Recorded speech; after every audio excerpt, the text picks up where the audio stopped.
This is Judge Joe Brown, and you're watching We All Be News TV, the News-Free Dixie. News-Free Dixie for the 21st century.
I want to thank everybody for showing up here today, because this is our day.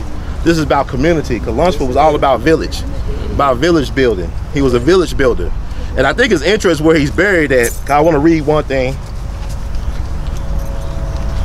You got me on. What Nat D. Williams said I thought was very important. He said, Jimmie Lunceford was buried here in Memphis. The spot he occupies should have something of special significance. He took a group of relatively unsophisticated Memphis colored boys and wielded them into an organization which scaled the heights of musical eminence.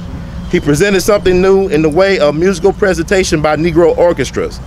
Lunceford and many others like him chose to remain at home and with their people. His death should have meaning and inspiration and guidance to others. If we permit it, Lunceford's burial in Memphis can mean this. This is not just a monument. This is not just a moment. This is a movement. This is a resurrection right here. No, it's not peculiar, because he didn't spend a lot of time in Memphis. You know, he lived for 45 years, spent 3 years of his life here. He was living up on Stravers Road, Edgecombe Avenue, up in Harlem and stuff. Up in New York, big houses and stuff. Why did he choose to come back to Memphis? Because Memphis is the starting point. It's the spirit point of the vanguard. You know, right in this place right now, you go down that way, you got the composer of Dixie, buried on the same grounds as Jimmie Lunceford, the father of Memphis music education. This is war. This is cultural war. And what Jimmie understood or overstood that a lot of us don't understand is that you don't make it by yourself. You make it with a village. Because a lot of times you could be a stranger in your own hometown if you decide to leave said hometown for so-called greener pastures. But everywhere I go, I see Memphis connections. Everywhere I go. I'm gonna talk about it more inside there. But what I want y'all get in the mindset of, if all of us did what Jimmie did back in 1927, 1930, we wouldn't have the problems we have right now in Memphis. Right. I want folks to start talking about Jimmie Lunceford like they talk about crime here. And see what happens when we talk about Jimmie Lunceford as much as we talk about crime. That's right. See how things change. You know, they knock down projects and build condominiums. They move no folks that live in projects for decades into the suburbs. They become the ghetto. So what is it really all about? Is it about your environment or is it about your mindset? It's time to get our mind right. It's time to rally behind or around Jimmie Lunceford. Make his legacy a living one. Make it living, make it real. Speak it into existence. He did that. He did that. He practiced the religion and believing in yourself and believing in other people's. He was his brother's keeper. He kept his word. He was the captain of the ship, the captain of his own destiny. It's time for us to become the captains of our ship and the captains of our own destiny like Jimmie Lunceford did. Because it's not about quantity, it's about quality. Amen. Those quality 45 years, like them 45s that people listen to, quality years that he led. Breath was never wasted.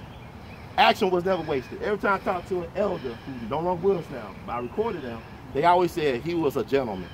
He never swore. He never drank or smoked. Even guys who had those type of habits had to act a certain way around him because he set a tone. Like Sister Catherine Perry Thomas, Manassas class 32, said once some guys would graduate from Manassas, they were like they're 25 years old. Because that music program was not just for fun and for dancing, it was a rites of passage for black men and black women, or young black kids to become black men and black women. That's what he was doing. His major was sociology at Fisk University. He was dating the daughter of Dr. W.E.B. Du Bois, the father of American sociology. Now, he didn't approve of it, that's another story, but that's how deep the brother was. You know what I'm saying? He said, black lives matter, black music matters, love thyself. He was teaching that. He didn't say, I'm black and I'm proud. He showed it by example. So I'm leaving here. God bless us. Move it on. I have some punch and cake or something, a jam session. But before we go, Brother Epic gonna send us home. Thank you so much. Yeah, brother. So it's interesting. Last week, this time I was up in Harlem playing last week. All right. With some other great musicians. You all know Robert Garner Jr. Yes. Honeymoon Garner's son. Right. So I went up there to play. So he came and played with. So Memphis music is known everywhere. Still up in Harlem. So Jimmie Lunceford was a philosopher. You all know the song. It ain't what you do. The way what you do. So if you listen to that song, it's a philosophical song. So that's representative of his life. It ain't what you do, it's the way you do it. That's right. So it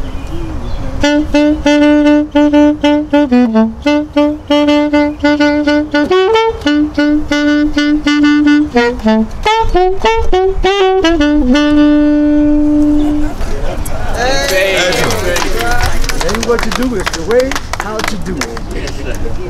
It ain't when you do it, it's the time when you do it. To listen to that song, pull it up and listen to it.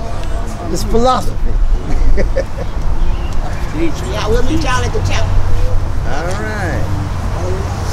So you want me to take a picture with me?